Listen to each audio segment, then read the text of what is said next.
Right. All right. I think we're recording. It says recording anyway. Okay. All That's what on right. my end too. Yeah. Okay, good. So things are Woo! working, right? I'm so excited to have with us Shanda, and she is going to share her story. She's kind of in the fashion industry, which is that weird for me to say for you? Kind of in the Yeah. fashion industry, right? And it'll all make sense once you hear her story. And just to kind of tell us kind of your backstory, how you got to where you are, empowering women and all that, how it all melds together. So I'm super excited. I know a little bit of your story, but I'm starting to put it together even more. And I've been following you on Facebook for a little while now. And I think you have a great story. So I'll kind of hand it over to you, Shanda. We're just discussing how to pronounce her name. So do not say Shanda. It is not Shanda. It is not Shahandra either. I have been called that. There is no O, U, or R in my name. It is like Amanda with an S8. There we go. Anda. Okay, I got it. I'm from Illinois, so I would have said Shanda, but some people are all over the place. But anyway, Yeah, all right. So all over. what's your backstory? And how did you get to where you are? Share with us. Okay, so I have a really crazy backstory. So backstory is my son, when he was born, he was a 10-pound, 3-ounce kid. And I couldn't walk. I literally looked like a 9-year-old woman after this. And so I landed myself into this crazy world of direct sales, doing something that I was just doing because I was like, wow, I can sell these things and make some money, which was really cool. And after 3.5 years of that, I was in the place of like, oh my gosh, I am so money driven and I hate myself for it. I have no idea what I'm doing anymore. Like, I don't even want to do my nails anymore. I hate this. I love the company, but this is just not me. I felt so unauthentic. It wasn't even funny. Mm-hmm. And so I went to this leadership conference because I very fast went into this leadership role with this company. And I found myself at this global leadership summit. I love the global leadership summit. Yes, this is I'm actually going to be volunteering at it again. So I love it that much. Yeah, but I was sitting there like really contemplating, where do I want to take my life? What I'm going to do with my life? And this woman comes on, and her company was featured with a grander vision, and it was Sseko. And she sat there and she said, and I pay women in the US to sell my sandals. And I go, did you just hear that? I turned to the woman that I was with. Did you hear that? I'm gonna have to go home and look at this. Right. And within 24 hours, I had already made the decision that I was leaving a company with that I was faithful with for almost 4 years, to quit, go cold turkey, and jump into the fashion industry, which, wow, if anybody knows me from high school, will laugh hysterically because I was one of the least fashionable people you will ever meet on this whole entire planet. I was a cheerleader, but I dressed with spikes and punky, and it just didn't make sense. And I remember there was this one moment in my high school career that I really knew that I didn't care about fashion when I was asked to take a picture because I was the most spirited person, which really that is my personality, but I had no sense of fashion. And I'm wearing this CKY shirt, which if anybody knows what CKY is, it's Bam Margera's band, which is like heavy hardcore. I have non-washed hair, no makeup on, and I'm standing next to this kid that has a shirt and tie on. And this is the school-spirited picture that's going in the yearbook. No fashion at all. They didn't forewarn you? Did they tell you? No, there was no problems, because if it was forewarned, I would have actually tried to look okay and not care. Not that I had a little bit of credit then. rolled out of bed. Not completely anyway, right? Right, exactly. So learned about this company. It's about ethical fashion, which is really something incredible that we're going to get into later. But basically my story is getting into Sseko led me to this video called The True Cost on Netflix. If you have not watched it, you have to watch it. It is an absolutely incredible movie, but it is going to change your life. This is a life-changing one. We're talking about what this fashion industry that we know today is actually doing. It's called the fast fashion industry. A little tad bit here I'm going to put in. Did you know that in 4 hours, the CEOs of major fashion industries actually make what an employee in a third world country for them makes in their whole entire lifetime. Wow. So 4 hours, in 4 hours, a CEO will make what one of their employees will make in their whole entire lifetime working for that company. Wow, that is amazing. Yeah. And so it led me down this rabbit hole of purging my life, of purging my closet, because I did this 10-day challenge where I picked out 10 items of clothing and seeing if I could make 10 days of just those 10 items, 2 of which I think were shoes. And I did it. And at the end I was like, that was really easy, but like I couldn't go more than that because my 10 items didn't match each other. I had no idea what direction I was going in. Right. And after doing it the second time, I started thinking like, I could do this because I did the fall one. I could do the winter one. And I actually just finished the spring one, and it was amazing because I now know how to instruct people to take 10 items of clothing that work together. Sure. And I can actually take my 10 items. I do 10 items of clothing. I don't count shoes because, no. I love my shoes. I love my bags. I love my accessories. So that doesn't count. I teach people how to take pieces of. I have one pair of shoes that I wear all the time. They're my indoor. Okay. I know you're not supposed to wear shoes in your house. Listen. This big thing, you know, but I'm like, these are my flip-flops, or like those like recovery runner. I'm not even a runner recovery flip-flops. I'm like, I wear those all the time. And then maybe some tennis shoes in there when I work out. So I'm not your shoe girl. So I can't back up. Okay, listen, I have a ton of shoes. There are like 3 or 4 of them, but once in a while I'll pick something out of there, you know. Okay.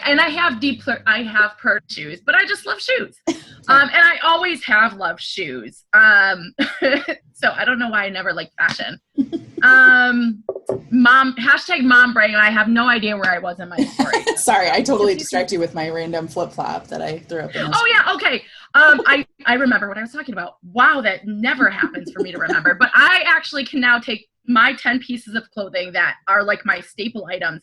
I would go to my closet, and these would be the pieces I was always drawn to, always wearing, and it made them work together. And I actually make 150 outfits from those awesome. 10 pieces of clothing. That is insane. So that's how I landed in the fashion industry. Is this incredible video I watched really made me think about how my fashion was affecting the world, and I stopped going and purging when I randomly had to go to the store, and I had to have that item just because I needed to have it. Why? Right. I really didn't. And so, yeah, I landed as an impact stylist. Yeah, right. To go with that, like you just said, like you go to the store and you're like, oh, I gotta have that. Because I am like super guilty of that. I used to be. I'm not as bad now. But I'm gonna totally throw my mother under the bus here. But she should be, because she influenced me a lot with the fashion. I was never I'm a tomboy, so I was never like a real fashionable person. But we had tons, like a crap ton of clothes. Because my mom was one of those people that if it's on sale, someone somewhere is going to need it. I don't know why her logic was that, or like, we can't pass up this good sale. Like, you don't need this 50 million black shirts you have, but you're going to have this one because it's on sale. Like, that was always our mentality. So I always grew up with like, and my mother still to this day has way too many clothes. But that's a whole nother issue and topic. And I can throw my mom under the bus. She's not on Facebook. Maybe if one of her friends watches it. But my mom's the same way. Yeah. She's constantly buying my kids stuff. And I've confronted her. And I love my mom dearly. But I've confronted her and I've told her, Mom, I'm trying to instill in my kids that our dollars make a big, huge impact. And where, you know, and it's so fun that our interview is right now, because it is Fashion Week, because yesterday was 5 years since, I don't want to butcher it. I think it's the Rana Plaza fell. If that is wrong, I'm so sorry. This is something that I just learned about, so just don't hate me. But this plaza fell. It had 5 major corporations. Uh-oh, I'm losing you, Shanda. Full. Oh, are you losing me now? I told you. I hate. I hate We'll work with Zoom. We just had a whole conversation on how we have a love-hate relationship. So we'll make it work. It's all good. Yeah, we'll make it work. But anyways, so this plaza fell. Thousands of people died or were injured and died, and it was just horrible. And the worst part about this is the corporations actually knew that this building had really crappy standards and was on the verge of falling. It was just a matter of time when it collapsed, and they didn't care enough to really stop their productions and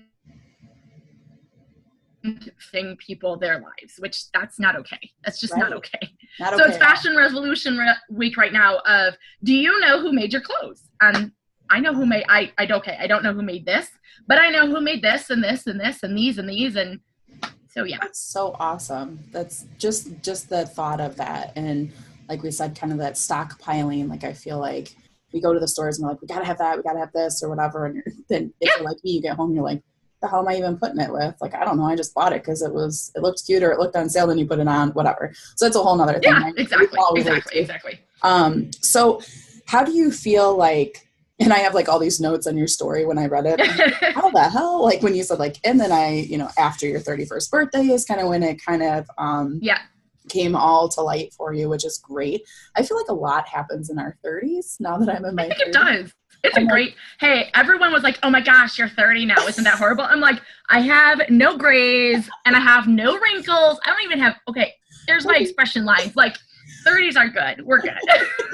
I'm like, I dye my hair enough. I won't have any grays, but I don't know what my natural color is. But this is my natural color. Can't you tell? Look at these. Yay. I don't care about fashion. Although this is actually really fashionable right now to have like horrible roots. So yeah, right. I'm going with it. Save me a little money. Exactly. I feel you. So then how do you feel like, how did you feel so empowered when you're at the GLS, I'll just call it the Global Leadership Summit. Okay. Mm-hmm. And how did you feel like so empowered to then go home? You research it obviously, but like to then leave your leadership position, you're at this company, like how in the world, for all those out there that are like, oh, I might be passionate about something and just kind of like can't get over that hump. Like, how did you do that? Like, do you have any words of wisdom? Okay. Yeah. So I can actually, let me see if I can pull up a picture while I'm talking. But so this company, Sseko, is a company that is like not many out there.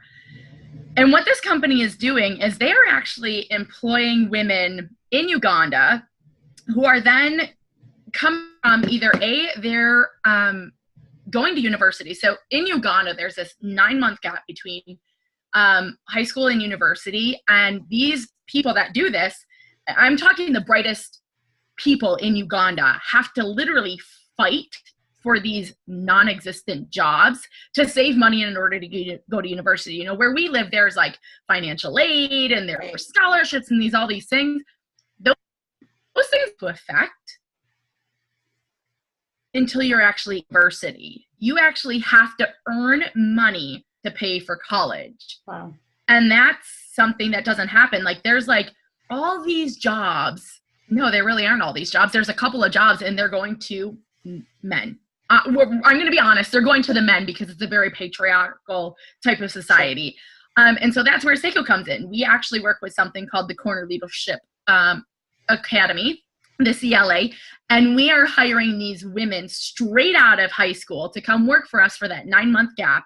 And then we are matching 300% of what they earn to go towards their scholarship or their university scholarship. And then we are also working with different type of nonprofits around there. We actually have women that are coming out of the sex trafficking industry to work for us as well. Or we're working with women who were widowed and have 7 children. And we're really working with all people from all walks of life, or all women from all walks of life. But we're really making sure that they have fair and dignified work. We are providing them with meals every day. We are providing them with education. We are providing them with life skills so that, let's face it, while we pay them well, and we pay them well over what minimum wage is, we don't want them to stay at Sseko. We want them to take the stuff that they're learning at Sseko and all the life skills they're getting and all the budgeting skills and everything. And we want them to actually go into the wilderness and do their own thing and really build their dreams. That's awesome. And so I went home, I looked, okay, so coming from direct sales, I searched for 6 hours looking for one bad review on this company. Wow. They didn't exist. There wasn't a single one of them, because the company actually is doing it direct sales the right way. And awesome. So then I watched this video. I watched like this video of their CEO talking about becoming a fellow. And at the end of the video, I can remember it clear as day, and hopefully I don't cry because I get that emotional. I saw these women, these beautiful Ugandan women who were bright and beautiful, and just they're sitting there saying, I am a businesswoman, I am a doctor, I am a nurse, I am a this, I am a that. And I just tears flooded down my face. And at that moment, when I was that emotional watching these women in Uganda that I knew as being a fellow I could help, it was like a no-brainer. There was like no ifs, ands, or buts. I quit like cold turkey. Like I didn't tell the company I was quitting or anything because like I was like, okay, I need to be because I was a very well-respected person in this company that I wanted to be dignified in the way that I left, just like we're giving these women with dignity. And so it wasn't shortly after there, like I had signed already, but it was like, okay, how do I tell this company I'm leaving? But yeah, so those women, their stories, the mission behind it just was so powerful. It brings me to tears every time I see it. It's hard not to talk with tears, but I'm trying not to because I don't want to be like this sobbing mess during the rest of the interview. That's but authentic. Yeah. Authentic, right? That's awesome. Like I also have kind of experienced that where you're just like, okay, you're so passionate about something but you just sometimes feel like, oh crap, if I take that leap or I take that risk and like, what's going to happen to me and what's on the other side. Yeah. Yeah, right. It's super, super scary. So kudos to you for like just feeling that passion and being like, this is what I'm called to do. This is what I'm going to do. And I do feel like, and not, I'm not a man basher at all. My husband might. I'm not either. Think, right? My husband might think different some days, but my husband's a he for she. He empowers me to do what I want to do, and knows that if he tries to stop me, I'm. Right. Exactly. Lay down the law. It's all good. It's all good. It's strong women. They got to appreciate it. Exactly. But I do feel like you said, for those women, their society is such that patriarchy where they feel so.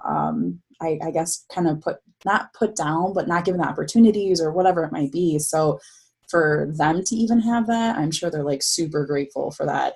And total kudos for you being like, this is what I'm supposed to do. Cause I think a lot of women, you keep stuffing that down. You have kids, you have a family, you have a job, you have all this stuff you have to do. That a lot of times I feel like it's just that scary leap.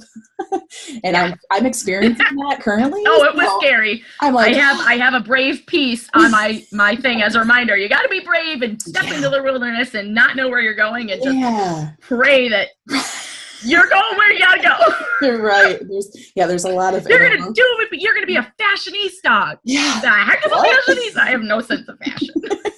Well, you didn't think you did. It was deep down in there. You just needed to have fashion in the right industry, right? I needed to know about ethical fashion. That's what it was. Like, I wasn't that person that, it's really funny because now we have 52 seasons. When I was growing up, we had spring, summer, winter, and fall. Mm-hmm. There was 4 different seasons and we have 4 different styles for those seasons. Right. Now when you walk into the store, there's something that there wasn't there last week. And that's because they're pressuring us to buy all this stuff and want all this stuff and make it that you need this, you need to be in style. And it's like, no, you don't, because you can actually have, let's face it, if you have a black shirt and you have a pair of pants and you have something to go over it and you can wear it a couple different ways, well, guess what? You're styling, because black is always in style. Always. Like, it will never go out of style.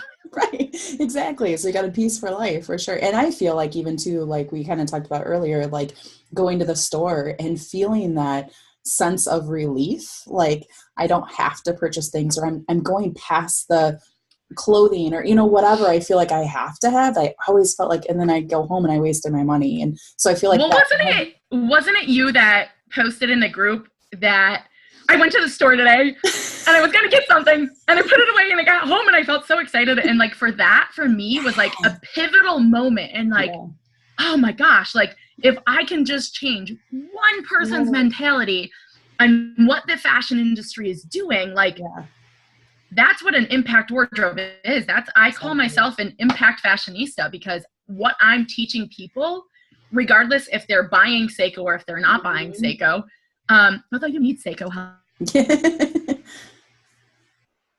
If they're deciding not to go into a store and support fast fashion, it doesn't matter. You can go to Goodwill, you can go to Salvation Army, you can go anywhere you want to go, as long as you're being really conscious about what you're buying. Do you need it or do you want it? Right. Okay, honey, I need a pair of pants. My house pants have a big old hole in the crotch. I can't wear them anywhere anymore. So I need a pair of pants.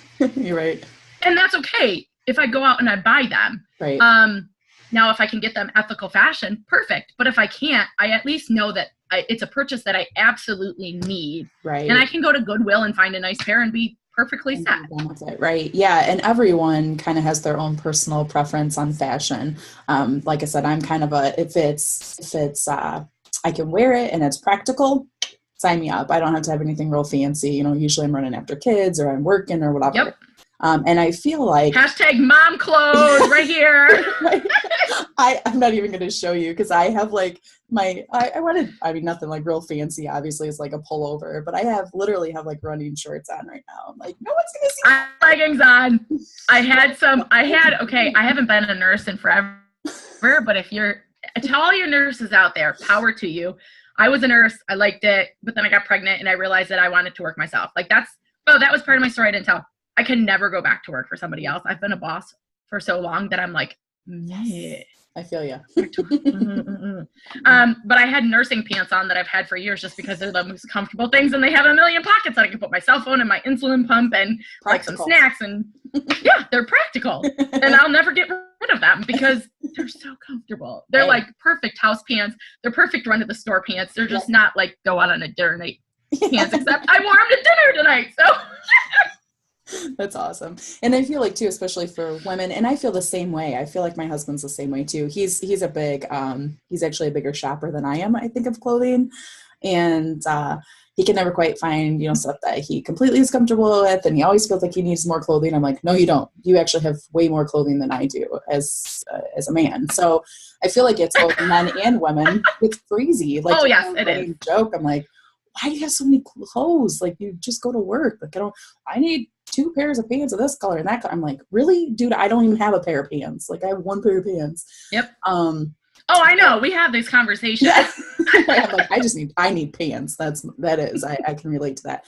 But I feel like for men and women, it's just so like freeing. And I guess the freedom that comes with it to not let it define you like that.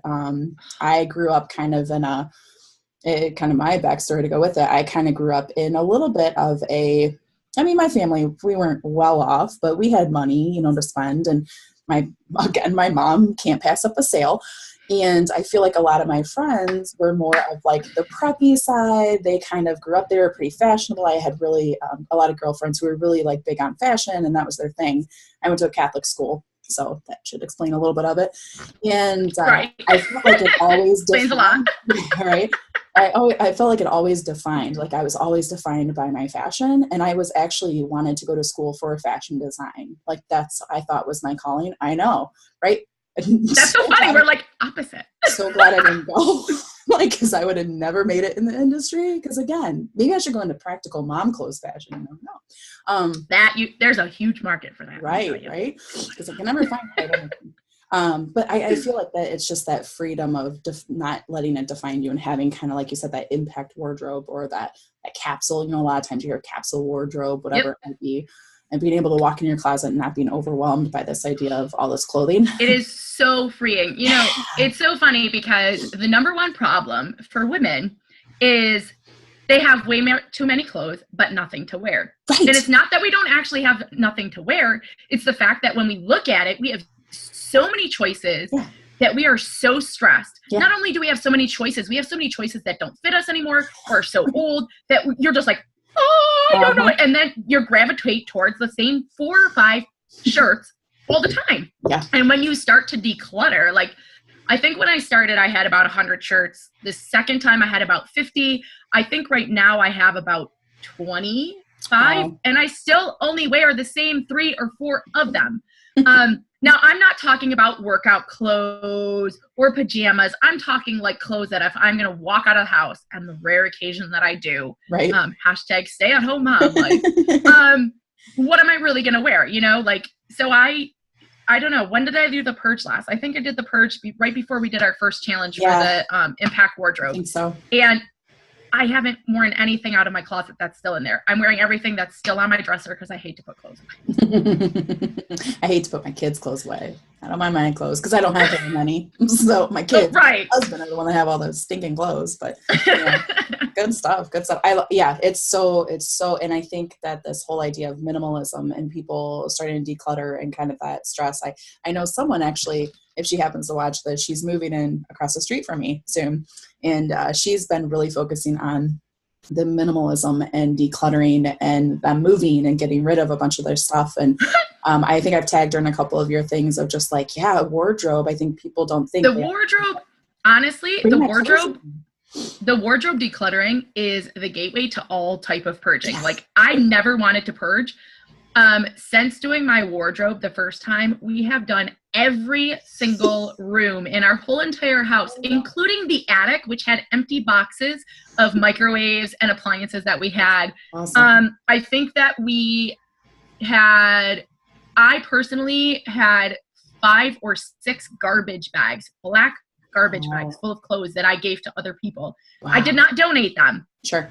I gave them, I paid it forward to people that needed them because when we're actually, a random fact, because I'm full of them now with fashion. A random fact is when you're actually donating to like Goodwill and things like that, 10% of what you donate gets sold. The rest of it gets shipped over to third world countries, which then pollutes their system and kills their local fashion economy. So it's not good to donate. Salvation Army is a little different because, they are doing like fires and things like that. So that's a different story. Or the local Goodwill stuff. Yeah. Most of the stuff that gets donated never gets sold and it gets shipped over to third world countries and just like in an economy play and in like mother nature type destruction. Right. So wow, that's good to know. That's definitely good to know. And I feel like people are trying to seek other people that maybe could use it.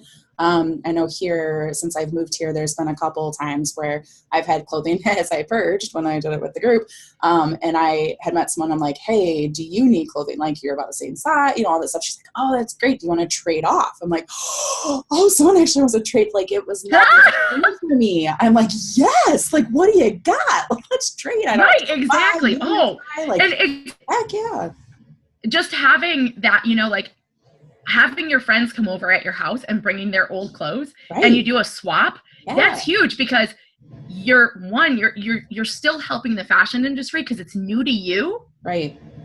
You're not paying for it. You're not supporting fast fashion. You're actually doing like a alternative type of thing. Right. Like you're taking somebody else's clothes and making them your own and making it. So that's just a really fun thing to do because in all honesty, the fashion industry is the number 2 polluter right behind oil. Wow.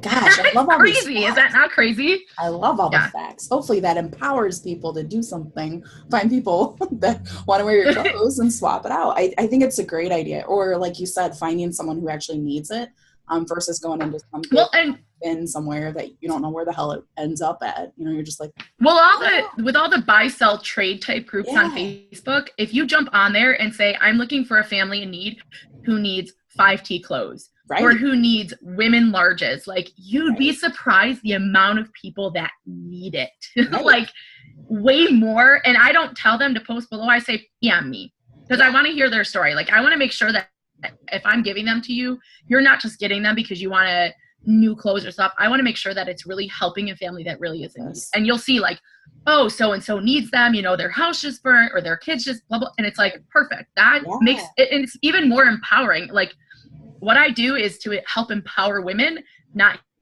only here, but across the world, and the men and women, because but honestly, most women or most people in the fashion industry are actually women. Yeah. That's kind of, assumption I think most people would make. That's awesome. Yeah. I love the fast facts. I love everything about it. I love the whole idea. And I'll post a link too, because I looked up the Netflix series. I'll post a link to The True Cost, right? It's so good. You have to watch it. Yeah. I'll watch it. Beware, A, you're going to cry, and B, you're going to hate yourself for how you've been shopping your whole entire life. Man, should I show it to my mom? I'm going to send her. Yes. Be like, Mom, watch this. She'll never watch this. She'll never see my podcast, just in case she ever does. Mom, you need to start watching this and stop buying clothing for me and my children. especially for my kids. Awesome. Well, I love everything like you're kind of doing, and especially the story about the ethical fashion and helping the women in Uganda. Like, it's so like awesome to know that there's programs out there. I think a lot of times we kind of know they exist, but until you like actually put a person with it, like I know that there's programs. I've always known there's ethical fashion programs, or places I could buy clothing from that would help someone in another country. But until you actually like attach a person, like now I know you, Shanda, and I'm like, oh, it's actually a real thing. Like it actually does exist, and it impacts people and empowers women. I think is a huge, huge aspect of it that I love, and gives them kind of a new opportunity. So total kudos to you for following your calling. Thanks. Watched when you researched randomly from the summit, and decided this is what you were supposed to do. I think it's totally awesome. And what to kind of, I guess, because there's so many cool things, and you totally need to check out, and I'll post a link to your Facebook group and all your information and the Netflix series and all that.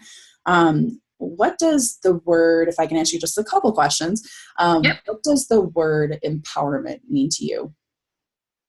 I know it's a loaded question, but I like to put people on the spot because that's just how I roll. So no, it's all good. It's really funny because I think I was asked this question. So a random fact about Sseko is I actually had to interview to be a part of this company. And I think this was one of the questions that they asked me. Nice. See, I like this more and more. Yeah. So empower to me means lifting everyone up. Okay. Everyone around you up.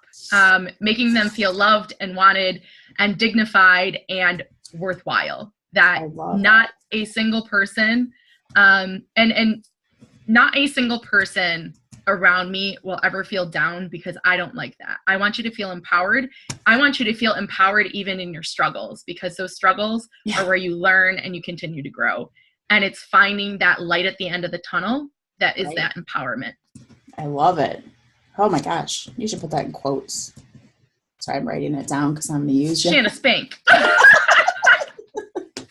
And it's Shanda, folks. Shanda. Shanda Spink. Shanda. I feel like I should go. I'm coming out east in a couple weeks.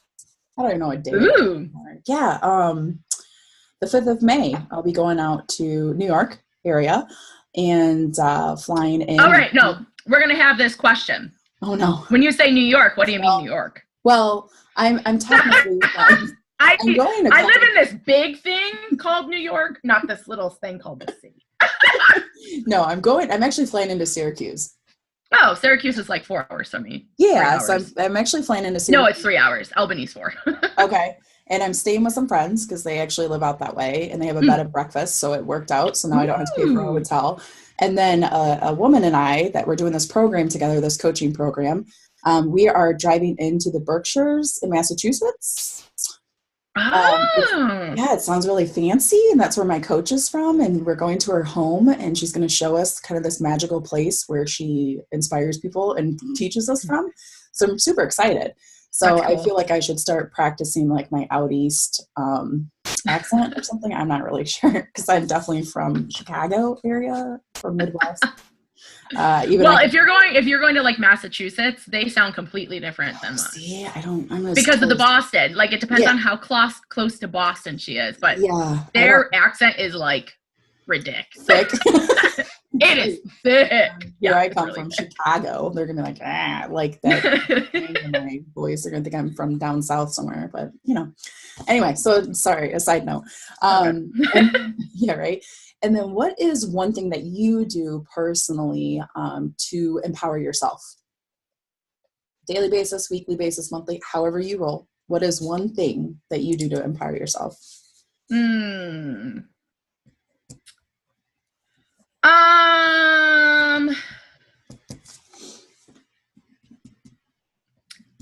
Every morning I have a ritual. Every morning I make sure that I am reading my devotional. Love it. I am sitting in silence meditating, and then most days I get ready, and I started to do my hair because my hair was getting kind of wonky, so I empower myself by like putting my makeup on, even though my husband's like, you don't need to wear makeup. Why are you wearing makeup? You're not going anywhere. Because if I'm going to be a stylist and I want to take pictures, I should probably not look like I rolled out of bed like I used to in high school. I don't want to look like my most spirited high school picture, right? Good stuff. Yeah. All right. So you kind of force yourself. And I think that too, especially for stay-at-home moms or work-at-home moms, I kind of consider myself a work-at-home mom because my kids go to school during the day, which is great for me. Yeah, everyone rolls their own way. But I feel the same way. Like when I get up and I actually feel like I take my time or I get dressed in something other than a pair of running shorts, my go-to flip-flops, I feel like a different person. Like I think that during our first Impact wardrobe challenge, I think that was like one of the hardest things for me.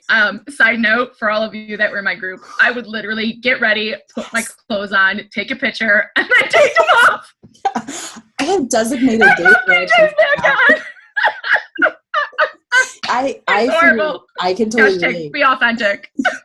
Yeah. Then I'm like, how authentic do I be? Do I be like real authentic? Like this is me without makeup, like scary authentic? Or am I like, at least I like put some effort into it authentic? Like I totally struggle with the same thing. I thought about it tonight too. I'm like, okay, I'm at home. I'll at least wear my running shorts because no one can see my legs. Thank goodness.